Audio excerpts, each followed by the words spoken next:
my man, Rhett Butler from Pretty Left Hook. What's up? Welcome into the show, Rhett. How you feeling, man? Man, we feeling great. Boxing is popping. VAR. Not only is Terrence Crawford and Errol Spence about to do that dance, but Canelo Alvarez is going to fight Jermell Charlo in September. Yep. I mean, it's the best time right now in the game, bro. It's going down. No, go ahead. You want to go, TJ? Now, we know we here for Spence and Crawford.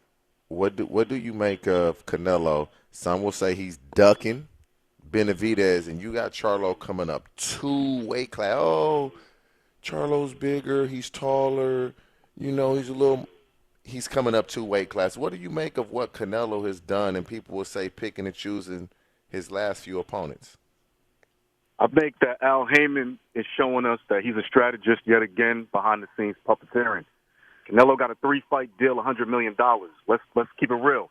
This is the biggest mistake Oscar De La Hoya ever made. Canelo is now for the streets. He's for everybody. He doesn't work with his own. He doesn't work with Showtime. He's all the way outside, and he has 3 fights now with PBC, Premier Boxing Champions. But let's keep it real. He wanted to fight Jermall Charlo, who's more in his weight class, but Jermall said he wasn't going to be ready until later. So he said, you know what? What about the brother? The brother said, I'm about that action, and he made it happen. Benavidez, for sure. But I think with a 3-fight deal, he's either looking to get both Charlos and then Benavidez, or Benavidez in the middle part. One of the two. Okay. What does this mean for the weight class? What does it mean for boxing for Charlo and Canelo? Like, I'm assuming it's a hell of an upset, and it's great for something if Charlo wins. But what's the gain by Canelo taking this fight? You know, it's a few things. Number one, people love to take shots at the guy on top of the mountain, and Canelo is still that guy, even though obviously Tank Davis is having incredible market share in terms of popularity. But what we know is that Canelo Alvarez knows that on the PBC side of the street is where all the big names are at. To TJ's point, Benavidez, right? That's the one everybody wants to see, the Mexican monster. But you also got the Charlo brothers who've also been taking pot shots at Canelo over the years. Canelo had to go to PBC to get access to these guys. So we know he wants Benavidez. Everybody said he did. Are you sure of that? You sure of that? He wouldn't go to PBC because that's where Benavidez lives if he didn't want Benavidez. From what? I just think he realizes in the fight game, you got to build up hype. And the reality is, even though we all want to act like boxing has a unilateral fan base, it doesn't. People follow brands. There's PBC, there's Top Rank, there's everything else. And he knows why not step into the PBC thing with 3 fights by taking on what he would consider to be an easier challenge in Jermell, who's coming up 2 weight classes since his brother couldn't fight him, and then ease into Benavidez, which will now allow the bag to be heavier if he knocks off the first 1 or 2. I mean, I find it interesting. To me, fight the best guys in your division. Canelo, I mean, he has a lot of fights, but he isn't an old fighter by age, but he's an old fighter when you look at the fights and when he turned pro. But I get it. When you're Canelo and you are the A side against anybody you fight, you can pick and choose because they say let Spence come through this in spectacular fashion. He next for Canelo. So now you're going to have a guy come up 3 weight classes. Like, you see what I'm saying? You see where this is going? TJ, I'm glad you said that because I got a soundbite from the interview I did with Errol Spence Jr., and he's talking about that whole idea of making the fight happen, Rhett and TJ. And it was originally from Bud's his trainer that this fight wasn't going to happen unless Bud stayed on the gas and pressured Spence and his camp to do the fight.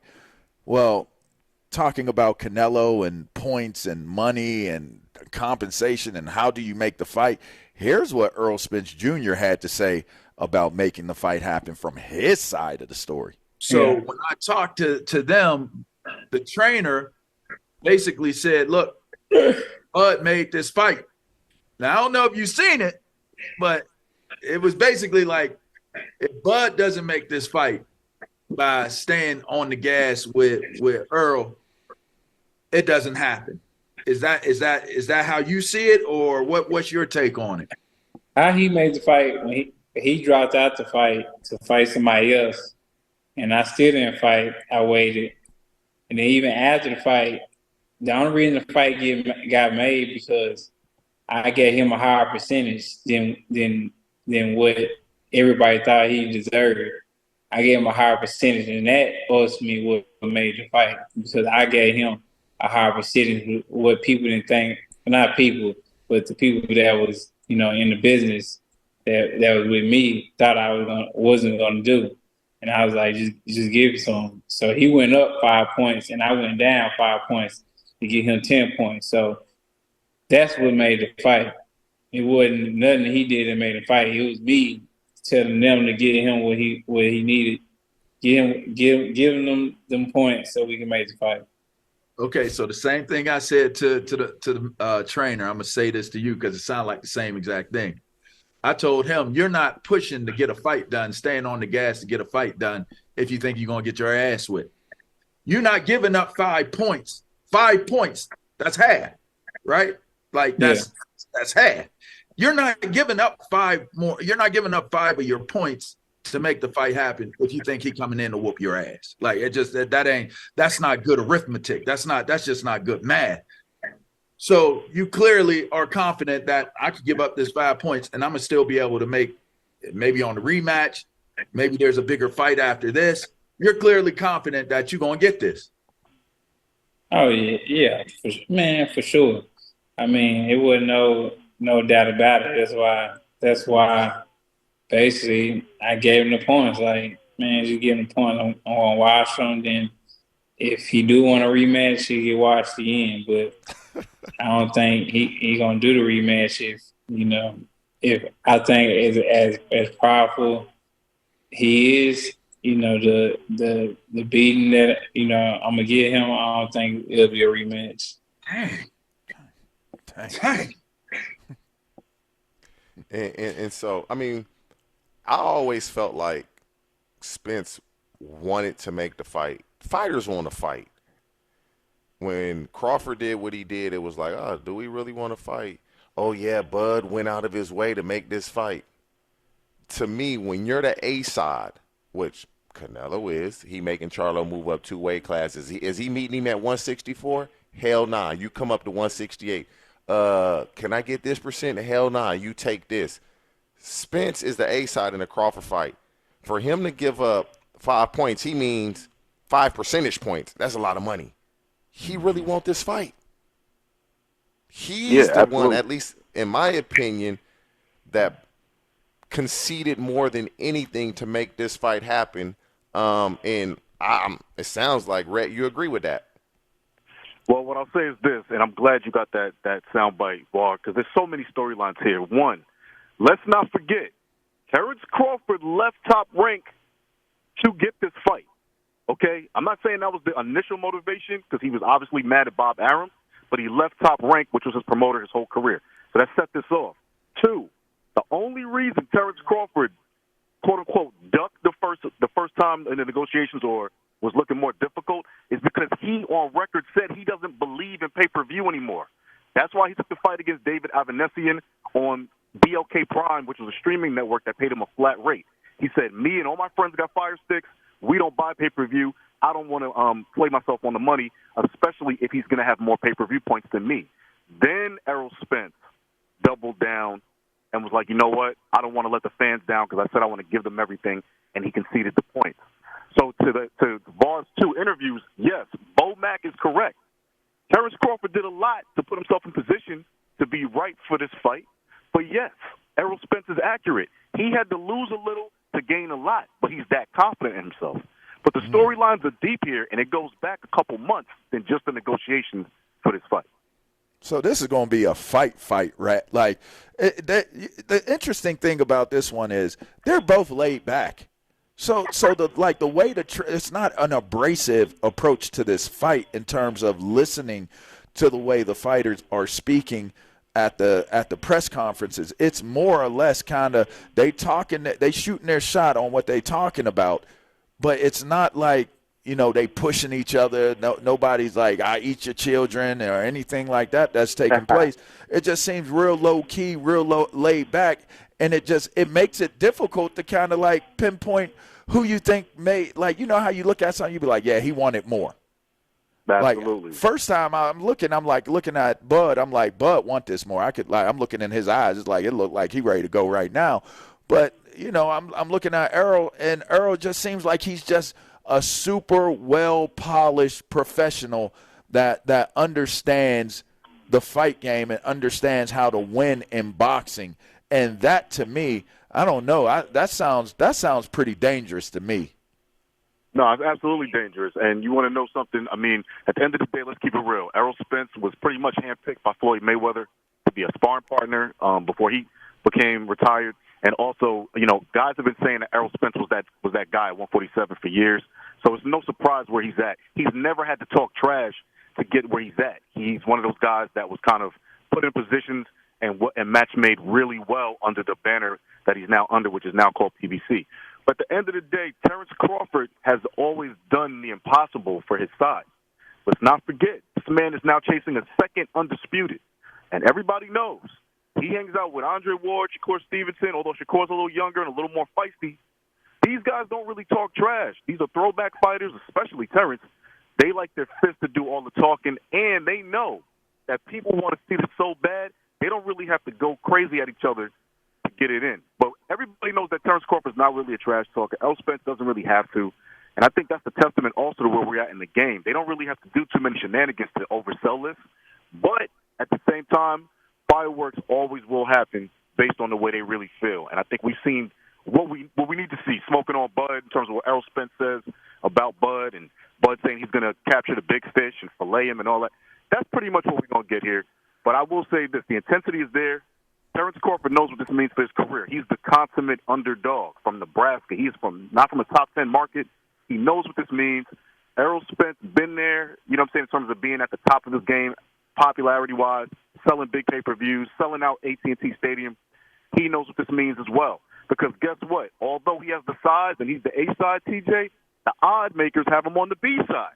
Yeah. And that has to hurt his feelings because he knows all the attributes he has and he brings them to that ring. That says a lot to me, and that also gives me a lot of confidence about Terrence's ability. And I'm going to say it again. I just think Terrence Crawford is half a step better. I don't think this is going to be a knockout situation, although anything can happen in a fight. I think it's going to be a hard 12 rounds, and I'm looking for a Gennady Golovkin-Canelo type of fight where you have two guys that want it bad. One's going to box a little better, and one's going to slug it out. We know Errol's punch output is high. He's going to be relentless. We know Terrence knows how to evade and download information. It's a chess match at the end of the day. Mm. Yeah, I mean, both fighters are obviously the best two fighters in their division and have been that way for a while.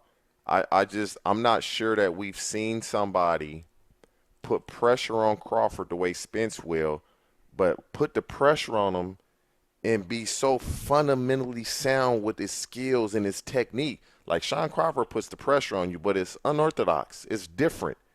Spence is coming at you, hands up, in punching position at all times, defensively sound at all times, and he's not going to let Crawford hold him. Like, you can only move around that ring for so many rounds unless you catch him with some early.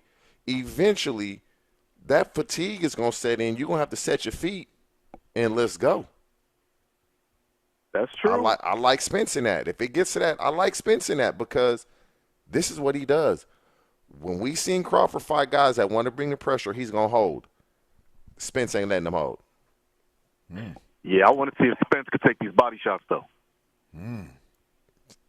Hey, let's say him in the 10th what's round. good for you is good for what's good for you is good. That's what Spence does. He breaks you down to the body. I mean, Crawford was hurt by Gamboa. Crawford, he was dropped by what's Buddy Mean Machine, right? Yeah, he was dropped. He was dropped. We've seen Spence stunned, but he wasn't dropped. They didn't count that as a knockdown, but he was dropped. Yeah, he was dropped. He got him in that last fight. But Crawford is a dog, man. Like that's why this fight, you pick Crawford, I pick Spence. we both can be right. There's no like, what you thinking? It's like it's a coin flip. That's it.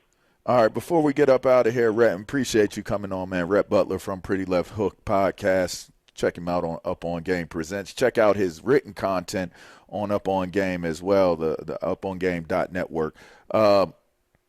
Talk to me about Timothy Bradley. That's your latest article. Talk to me a little bit about, because I'm trying to understand, why is he so hell bent on fathers not being able to train their kids?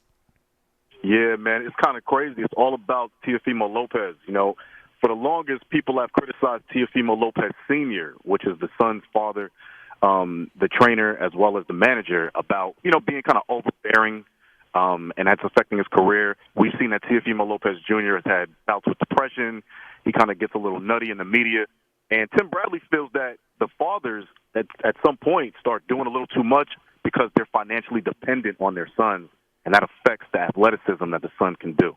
And he thinks that Teofimo Lopez's retirement after a brilliant performance against Josh Taylor in Madison Square Garden is a perfect example, because why, when you're on the top after losing to Kambosos and watching everybody kind of look at you as, formerly as champion from when you beat Lomachenko, and that was like your greatest glory, you come back to get to Josh Taylor, beat him in America, and then you retire immediately. People feel like Teofimo Lopez Sr. was the result of that, and Tim Bradley specifically believes that the boxing dynamic of father-son trainers and managers is just run its course. And it's ironic because Tim Bradley is the product of a father who trained him, right? But he was his second trainer, right? He wasn't his primary, so let's put that out there. Tim Bradley had Teddy Atlas, Joel Diaz, as well. But at the end of the day, Tim Bradley's making a case that boxing needs to reexamine the family relationships and all of that. And I just think it's too time-honored. Didn't Ward have his dad? Didn't Ward have his dad with him? No, Andre Ward. No, Andre Ward didn't. I know. Floyd did. Yeah. Who else? There's another one. Sean Porter, Kenny Porter. The Vargas family. Well, Fernando Vargas is training his sons now.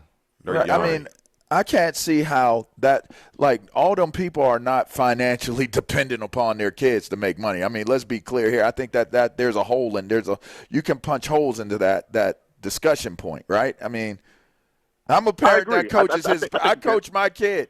I don't ever feel as though I'm doing anything outside of the parameters and the realm of just giving him his opportunity to grow, make it his deal, but equip him with what he needs in order to be successful. Nobody is going to care more about you than your dad. Like, I don't get that. I don't get that. That seems strange. I think there's other to family traumas going on in there, and the Lopez family specifically. And I think that Tim Bradley has a penchant to, just to say what he feels raw and unabashed. And I think that's probably why he made the cut with the ESPN layoffs, respectfully, because he's still on air. Oof. But I think at the end of the day, Teofimo Lopez is like the new case study in terms of boxing. I think a lot of it has to do with depression. He's getting divorced recently. He has a lot going on in terms of custody with his kids. So there's a lot of other things mixed in with this. But I think Tim Bradley points to one thing. But I also know Tim Bradley is just always aggravated with the game in general. So I take what he says with a grain of salt. But he does bring up a point because he's an insider and he had his dad adjacent to him his whole career. So I don't want to disrespect his opinion and his outlook because he is a former world champion. That is Rhett Butler of Pretty Left Hook Podcast. Make sure you check out his content on, obviously, Up On Game Network. Make sure you check him out on the podcast, Up On Game Presents. Yeah, he writes for the Shadow League as well. I mean, Rhett, you just everywhere, man. I can't. We gearing up for this fight, right? Like, I mean, I want to see this Errol Spence fight. I want to see the Terrence Crawford fight. So, we're gearing up for this, TJ. You know what I mean? If you whatever you thinking, you know what I mean? You might be on the field, you know what I mean? But, let's see what happens. But we appreciate you coming on to the show, man. So we'll see you soon. Talk to you soon. All right, brothers. My man. All right, that's Rhett Butler right